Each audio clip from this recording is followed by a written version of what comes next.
আল্লাহ রাব্বুল আলামিন বলেন, ইন্নাল্লাহা লা ইয়াগফিরু আন ইউশরাকা বিহি ওয়া ইয়াগফিরু মা দুনা যালিকা লিমান ইয়াশা। আল্লাহ রাব্বুল আলামিন শিরকের যে গুনাহ আছে, এই শিরকের গুনাহ আল্লাহ মাফ করবেন না। শিরক ছাড়া যত গুনাহ আছে আল্লাহ রাব্বুল আলামিন যদি চান সেই গুনাহ মাফ করে দিতে পারে। শিরকের গুনাহ আল্লাহ মাফ করবেন না। সবাইকে উত্তর দেন, ভালো মন্দের সব কিছু করার ক্ষমতা কার? আমাদের রিজিক দেওয়ার মালিক কে বলেন তো? আমাদের সন্তান দেওয়ার মালিক কে বলেন তো? ব্যবসায় লাভ লস দেওয়ার মালিক কে বলেন তো? এটা বিশ্বাস করেন তো? এটা আমাদের ঈমান। কিন্তু শয়তান বসে নাই। শয়তান তো জানে যে এই শিরকের গুনাহ আল্লাহ মাফ করবেন না। মুসলমানদেরকে কিভাবে শিরকের মধ্যে ঢুকানো যায় এই প্রচেষ্টায় সে লিপ্ত আছে। খুব চালাক শয়তান, খুব চালাক। সে দেখছে এই ভারতীয় উপমহাদেশে মানুষেরা অন্ধভক্ত। একজনে আইসা একটা কিছু উপস্থাপন করতে পারলে অন্ধভক্ত হয়ে যায়। সে দেখছে এই ভারতীয় উপমহাদেশে বাবাদের খেলা খুব রমরমা ভাবে চলতেছে। কাদের খেলা? বাবাদের খেলা। বাবাদের নাম শোনেন নাই? সালা বাবা, চট বাবা, ল্যাংটা বাবা, হ্যাঁ? আর একটা নাম আছে কি, ইয়া বাবা। কি নাম? ইয়া বাবা। এটা তো আবার খায়। এক মুরব্বী খুব মজা করে বলছিলেন, হিন্দুরা বড় চালাক, এরা সব মানিয়ে গেছে আর আমাদের সব দিয়ে গেছে বাবা। হিন্দুরা সব কি নিয়ে গেছে? মানিয়ে গেছে। কালীমা, দুর্গা মা, আরো যত মা আছে সব মানিয়ে গেছে কে? হিন্দুরা। আর আমাদের দিয়ে গেছে কি? সব বাবা। হিন্দুরা যেই পূজা করে, আর এই যে কিছু মাজার পূজারী আছে, বাবা ভক্ত আছে, এদের অনেক দিক থেকে সাদৃশ্য আছে। 5টা সাদৃশ্য আপনাদের কাছে বলি।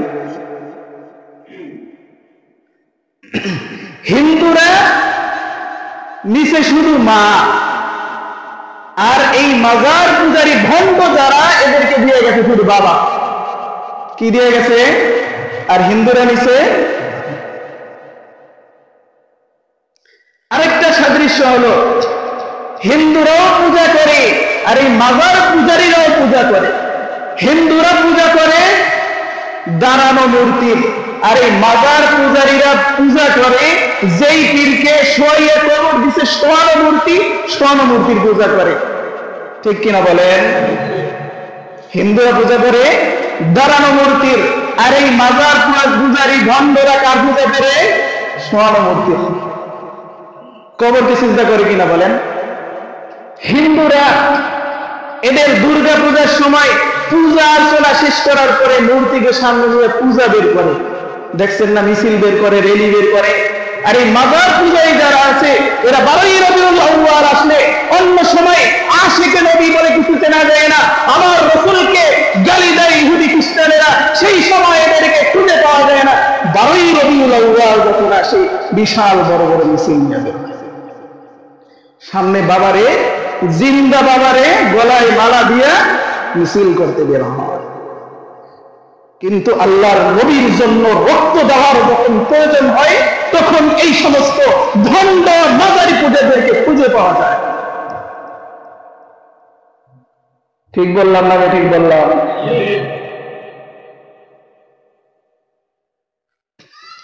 আরেকটা সাদৃশ্য জানেন? হিন্দুরা হাতে বাজে লাল সুতা, আর এই বাবার ভণ্ড মরিচ যারা, এদের দেখবেন লাল আর হলুদ মিলাইয়া বাঁধে। হিন্দুরাও সরাসরি শিরক করে, আর এই মাজার পূজারী ভণ্ড যারা, এরাও শিরক করে। এদেরকে যদি কিছু বলতে যান, কি বলে? হুজুররা নামাজের কথা কয়, রোজার কথা কয়, হজের কথা কয়, যাকাতের কথা কয়, ওইগুলা সব শরীয়ত, আমরা মারেফাত হাসিল করছি, আমাদের আর ওগুলা প্রয়োজন। কি বলে? কয় নামাজ পড়ো না কেন? কয় নামাজ তো শরীয়তে হালাল, আমাদের জন্য ওঠা লাগে না। রোজা রাখো না কেন? কয় এটা শরীয়তের কাজ, আমাদের জন্য এটা লাগে না। হজ ফরজ হয়েছে, হজ করো না কেন? কয় ওটা আমাদের জন্য লাগে না। মেয়েরে বিবিরে পর্দায় রাখো না কেন? কয় ওটা আমাদের জন্য লাগে না, ওটা শরীয়তে, আমরা তোমারে সাথে বলে কিনা বলেন, বলে কিনা? একটু সময়ের জন্য যদি আমরা এটা মেনে নিই যে হ্যাঁ বুঝলাম শরীয়তে যেই জিনিসটা হালাল এটা তোমাদের লাগে না, এটা তোমাদের জন্য হারাম, করতে পারো না তোমরা, একটু সময়ের জন্য মেনে নেই। গরুর গোবর খাওয়া শরীয়তে বলছে এটা হারাম, শরীয়তে কি বলছে? এটা হারাম। তোমরা তো মারেফাতের লোক, শরীয়ত মানো না, তাহলে গোবর খাও, খাওয়ার দরকার নেই, গরুর গোবর খাও। শরীয়ত বলছে বলদের পেশাব খাওয়া এটা হারাম, তোমরা তো শরীয়ত মানো না, শরীয়তে কি বলছে এটা তো মানার দরকার নাই, তোমরা তো মারেফাতপন্থী, পানি খাওয়া লাগবে না, তোমরা বলদের পেশাব খাও। কি বলেন, ঠিক না ঠিক?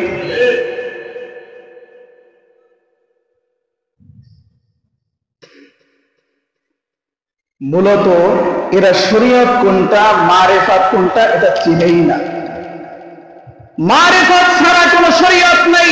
কোন ব্যক্তি পরিপূর্ণভাবে 100-তে 100 শরীয়ত যখন পালন করবে, মারেফাতের কিঞ্চিত পাইলেও পারে, না পাইলেও পারে।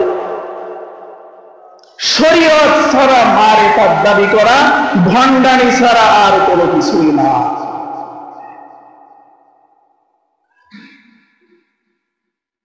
এরা মাজার পূজা, বাবার নামে গানের উৎসব আয়োজন, এইগুলার নামে যত হারাম কাজ করে, হারাম কাজ করে কিনা বলেন?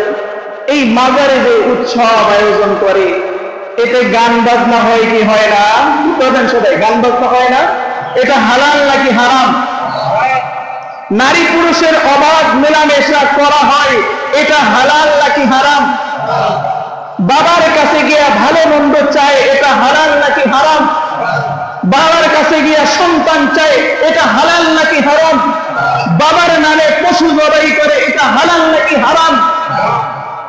বাবার কবরে গিয়া জিন্দা পীর মরা পীর সবাই পায়ে সিজদা করে, এটা হালাল নাকি হারাম? সব হারামে ভরপুর, সব হারামে ভরপুর। আর নাম দিছে কি? মহাপবিত্র রস্বরী। ভিতরে অপবিত্র নাকি পবিত্র? তো যেই জিনিসের ভিতরে অপবিত্র সেই জিনিসের নাম দিলে পবিত্র, এইটা কি ভণ্ডামি ছাড়া আর কোনো কিছু বলেন?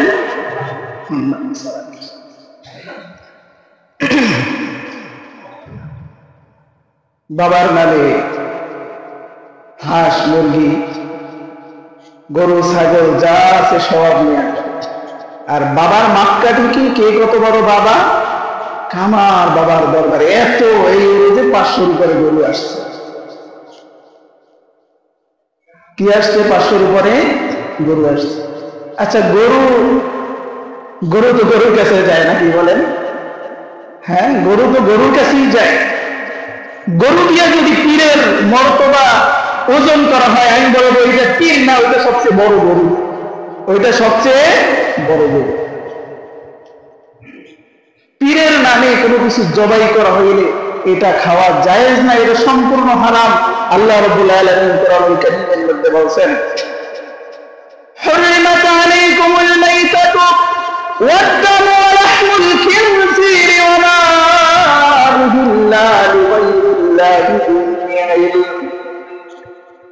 আল্লাহ বলেন তোমাদের জন্য হারাম করা হয়েছে আল মাইতাত, মৃত জন্তু তোমরা খাইতে পারবে না, মৃত জন্তুকে তোমাদের উপর হারাম করা হয়েছে। ওয়াদ-দামু, রক্তকে হারাম করা হয়েছে। ওয়া লাহমুল খিনজির, শুকরের যে গোশত আছে, শুকরের গোশত তোমাদের জন্য হারাম করা হয়েছে। ওয়া মা উহিল্লা লিগাইরিল্লাহি বিহি, আল্লাহর নাম ছাড়া অন্য কারো নামে যদি, আল্লাহর নাম ছাড়া অন্য কারো নামে যদি কোন পশু জবাই করা হয়, আল্লাহ বলেন তোমাদের জন্য সেটাও হারাম করা হয়েছে। তাহলে মাজারে যারা গরু জবাই করে, বকরি জবাই করে, এটা কি আল্লাহর নামে করে নাকি বাবার নামে করে? বাবার নামে করে। অনেকে প্রশ্ন করতে পারেন, মান্যত করা হয় বাবার নামে, কিন্তু জবাই দেওয়ার সময় তো বিসমিল্লাহ বলা হয়। না না না, তাফসীর কারকগণ বলেছেন, মুফাসসিরিনে কেরাম বলেছেন, বাবার নামে মাজারে যেই পশু একবার মান্যত করা হয়, ওইটা শুকরের গোশত খাওয়ার জন্য হারাম, ওইটার সাথে সাথে হারাম হয়ে যায়। ওইটাকে শতবার বিসমিল্লাহ বলে জবাই দিল, ওইটা আর কখনোই হালাল হবে না। তাহলে মাজারে যে নামে জবাই দেওয়া হয়, গোশত খাওয়া হালাল নাকি হারাম? বলেন হালাল নাকি হারাম? এদেরকে বলা হয় পীরের নামে সিজদা করো। কেন পীরের নামে তো সিজদা করা যাবে না? আল্লাহর রাসূল হাদিসের মধ্যে বলেছেন, আল্লাহ রাব্বুল আলামিনকে ছাড়া আর কাউকে সিজদা করা যাবে না। এই কথা আপনারা শুনছেন নাকি? আল্লাহ তাআলা ছাড়া আর কাউকে সিজদা করা যাবে না। বলেন সবাই, আল্লাহ ছাড়া আর কাউকে সিজদা করা যাবে না। এদেরকে যখন এটা বলা হয়, খুব ভালো করে বুঝবেন, এই প্রশ্ন উত্তরটা সবার জেনে রাখা দরকার। এটা প্রশ্ন করে, এরা বলে মৌলবীরা যে জিগাও, আল্লাহ আদমকে যখন সৃষ্টি করেছেন, এই আদমকে সিজদা করার জন্য সমস্ত ফেরেশতাদেরকে বলছেন সিজদা করতে। সমস্ত ফেরেশতা আদমকে সিজদা করছে, তো ওখানে যদি সিজদা জায়েজ হয়, আমাদের জন্য আমার বাবাকে সিজদা করা জায়েজ আছে? যুক্তি ঠিক আছে কিনা, কি বলেন? বুঝছেন কথা? যুক্তি ঠিক আছে কিনা? সরল মরা মুসলমান যারা জানে না তো উত্তর কি দেবে, কাইত হয়ে যায়। কি হবে? একটা উদাহরণ দিই, বুঝেন। হযরত আদম আলাইহিস সালাতু ওয়াস সালাম এর সময় দুনিয়ায় তো কোনো মানুষ নাই। প্রত্যেক বছর দুইটা সন্তান হইতো তাদের, একজন ছেলে একজন মেয়ে। পরের বছর একজন ছেলে একজন মেয়ে।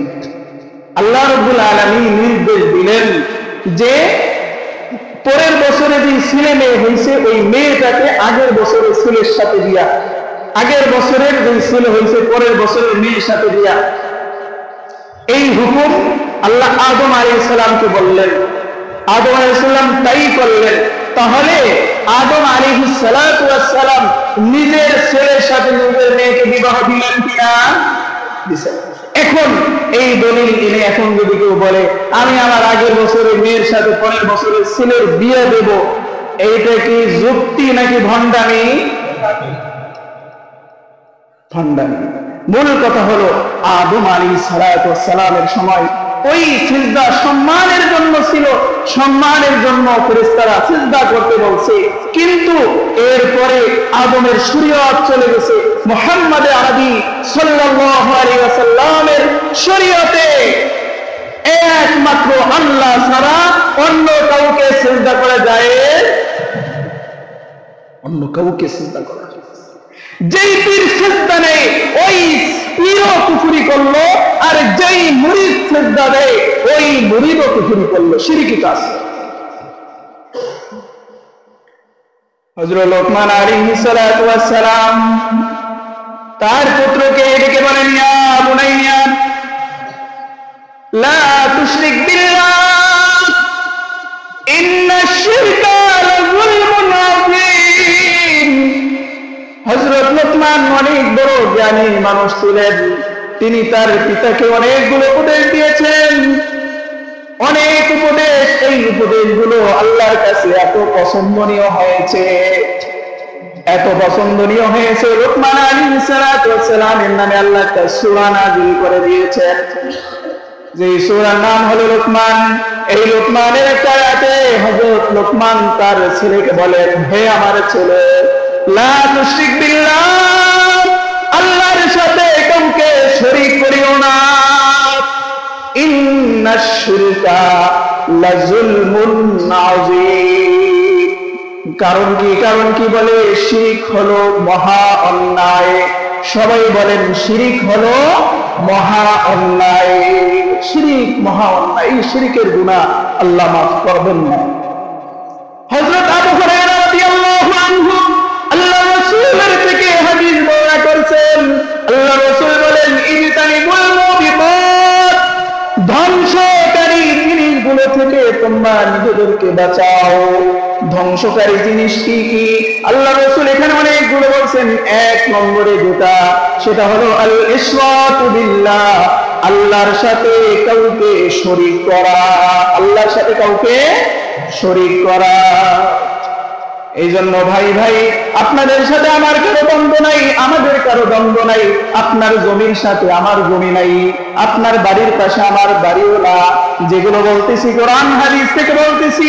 এই জন্য পীরের পায়ে সিজদা করা, পীরের নামে কোনো কিছু জবাই করা, ওই দরবারে যত কার্যকলাপ হয় এর মধ্যে অনেকগুলো আছে এই শিরকি কর্মকাণ্ড। এই জন্য এগুলো থেকে বাঁচতে হবে। মক্কায় যারা বসবাস করত, আল্লাহর রাসূলের জামানায় মক্কার মুশরিক যারা ছিল, এদের আকীদা বিশ্বাস ছিল যে আমরা এক আল্লাহকে মানি, কিন্তু এরপরেও তারা অনেকগুলো মূর্তির পূজা করত। আল্লাহকে মানত তারা, কিন্তু এরপরেও মূর্তিকে মাধ্যম বানাইতো। মাধ্যম, যে এই দেবতা এইটার ক্ষমতা রাখে, এই মূর্তি এইটার ক্ষমতা রাখে, এই মূর্তি এইটার ক্ষমতা রাখে। এর সাথে এটারও সাদৃশ্য আছে। এরাও বলে, এদেরকে প্রশ্ন করলে বলে আমরা তো আল্লাহকে মানি, কিন্তু পীরের কাছে কেন যাও? তো পীরের কাছে যাইয়ে তো আমি এটা পাইছি। পীরে কি কোনো কিছু দেওয়ার ক্ষমতা রাখে? বলে পীরে সন্তান দেওয়ার ক্ষমতা রাখে? রাখে না ক্ষমতা। আল্লাহ, এক ভণ্ড পীরের কাছে এক লোক গেছে, সন্তান হয় না। এখন পীর তো একবারে মারেফাত হাসিল করে বসে রয়েছে, চোখ ঠোক বন্ধ করে। বলতেছে তোমার সন্তান হবে, কি করতে হবে বাবা, কি করতে হবে? বলে তোমাকে আমি একটা পাথর দেব, এটা আমার এরকম উহুদ পাহাড় থেকে অমুক জায়গা থেকে আনতে হবে, আমার 1 সপ্তাহ সময় লাগবে, তুমি সামনের সপ্তাহে 20,000 টাকা নিয়ে আমার কাছে আসবে। পরের সপ্তাহে গেছে, বাবা পাথর নিয়ে আসছে, আরো অনেকগুলো মিলাই জিলাই কিনছে। এখন নিয়ে গেছে, কয়ে বাবা কাজ হবে তো? হবে না মানে 1 মাস পরেই কাজ হবে, 1 মাসের ভিতরে তুমি এটা খবর পেয়ে পাবা। এখন বলদে গেছে বাড়ি গিয়া তাবিজ তো স্ত্রীকে দিছে। কয়েকদিন পর পর খালি স্ত্রীর দিকে তাকায় আর মিটমিট করে হাসে যে বাচ্চা তো এবার হইবে। 1 মাস চলে গেছে, 2 মাস চলে গেছে, বাচ্চার করে খবর নাই। বাবার কাছে আসছে, বাবা কি তাবিজ দিলেন? কাজ তো হয় না। কাজ হয় না মানে এই তাবিজ দিয়ে কোথাও গেছিল নাকি? মরাবাড়ি থেকে গেছিল নাকি কোথায়? হ্যাঁ বাবা তো গেছিল মনে হয়, আপনি তো বলে দেন না, এটা যাওয়া হইবে না। কই কাজ হয় না, এটার মধ্যে অসুখ লাগছে, আবার নিতে হবে, আরো 20,000। তাবিজ আর একটা দিছে। পরের তাবিজ, আরো কয়েক মাস চলে যায়, কাজ হয় না, কাজ হয় না। এখন তো মাথায় হাত, পায়ে হাত, আমার 40,000 টাকা শেষ। আমি বলি 40,000 না, ওই পীর তোমার লাখো কোটি টাকার দামের চাইতে বেশি দাম ঈমান নামক মহাদৌলত করে নিয়েছে। ঈমানটা নিয়ে গেছে তোমার। কারণ সন্তান দেওয়ার মালিক, মানুষের ভালো মন্দ এগুলো দেওয়ার মালিক একমাত্র আল্লাহ ছাড়া আর কারো ক্ষমতা নাই। রাগ করেন আপনারা? রাগ করেন না। আপনাদের পায়ে হাত দিয়ে বলি, সঠিকটা বুঝেন, সঠিকটা বুঝেন।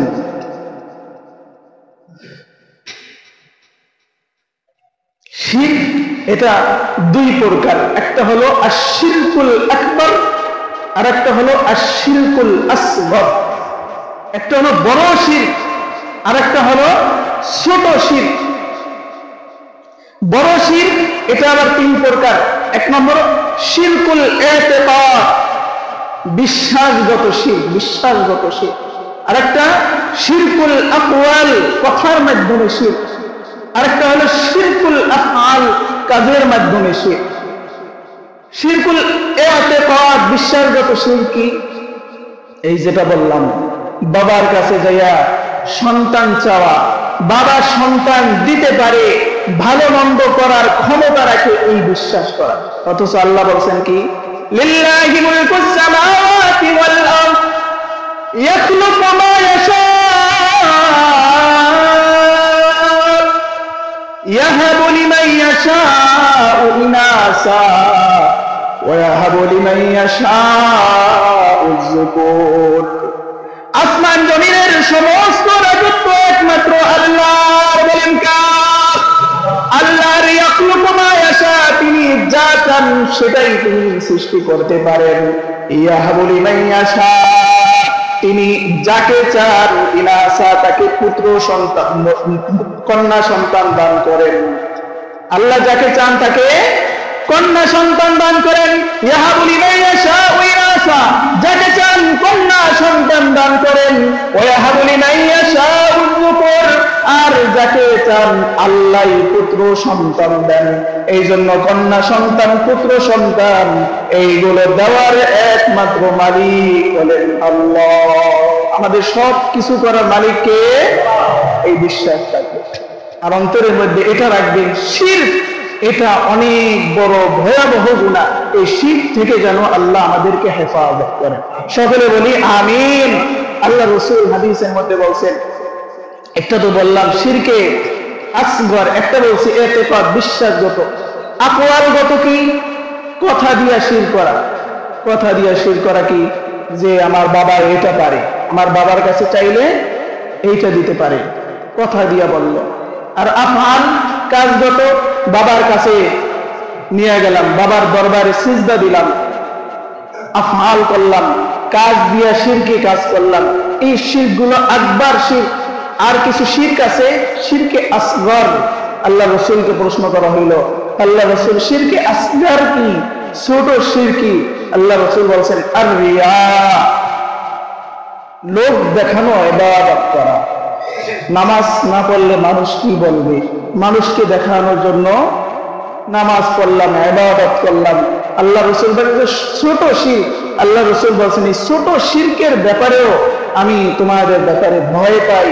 এই জন্য সর্বপ্রকার শিরকি কর্মকাণ্ড থেকে আমাদেরকে বেঁচে থাকতে হবে। প্রথমে যেটা বলছি 31 নাইটে, এই দিনকে, এই রাতকে কেন্দ্র করে কোনো ইবাদত করা, এটা কোনো মুসলমানদের জন্য জায়েজ নেই।